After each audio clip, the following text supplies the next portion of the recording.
Hey, this is Jamie from Capsule Computers, and today we are reviewing The Witcher 3 Wild Hunt. The original review was written by senior editor Andrew Day, who absolutely loves this game. Andrew complimented The Witcher's lore for being grounded and giving players a personal relationship with the main character, Geralt of Rivia. The game starts with Geralt looking to chase down one of his former lovers, Yennefer. Upon the reunification, the player is sent on a rescue mission to protect Ciri, a young witcher once under the mentorship of Geralt. Andrew really enjoyed that the game doesn't give players a black and white, good versus evil choice that provides instant feedback. Instead, players are in a world of grays where their decision may come to haunt them hours later.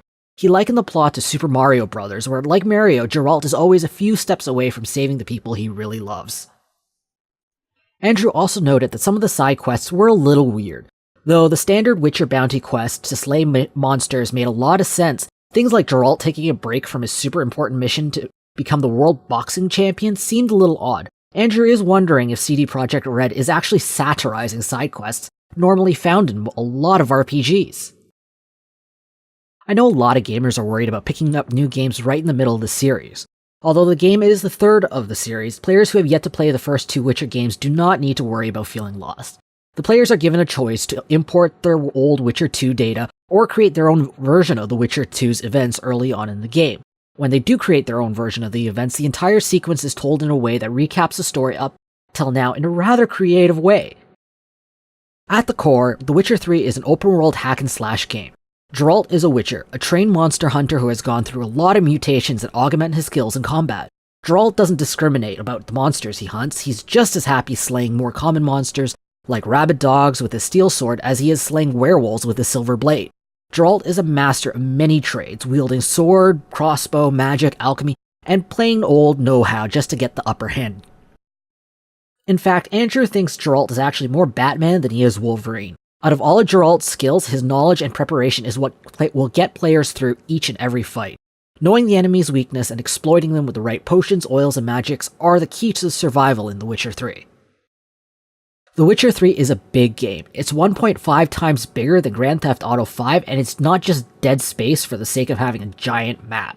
Andrew put in over 50 hours into the game, and he estimates he's still got another 50 hours just to complete everything. The map is full of small towns to visit, countrysides to explore, and large cities that you should be in absolute awe of. The leveling system is different from the traditional level up, get X skills, and Y stats. Instead, players are given an allotment of skill points every time they level up, with a bit of a catch. There's only a certain number of skills that can be active at once, which plays a big role in The Witcher's Boy Scout Be Prepared theme. Andrew's biggest gripe with the game is the inventory management. Since there's so much loot to be collected, sifting through all of it is quite a chore that's better suited for the mouse and keyboard. Those of us who are using a controller will have a multi-step affair requiring the use of the entire controller's slate of buttons. Andrew also really wasn't thrilled at how Geralt's horse Roach handles. Roach isn't exactly the most responsive of mounts, and the game's automatic horse pathing can be really sketchy. In my personal experience, I've seen the auto pathing take really weird detours that made zero sense at all. In fact, some of them actually led me in circles practically. Andrew's experience wasn't too different from mine's either, with Roach randomly veering him into forests like a dog chasing a squirrel. Andrew was really impressed with The Witcher 3's audio-visual presentation. Of course, PC players did get the better end of the deal with more and better visual options, but console gamers weren't completely left out either. The world is luscious and alive, and Andrew did notice that some of the visual assets for really minor NPCs may have been reused or looked really similar, but for him, it was a very, very minor deal. He also complimented the creativity and the variety of monster Geralt will fight throughout his travels. The voice acting in the soundtrack was also a huge draw for Andrew.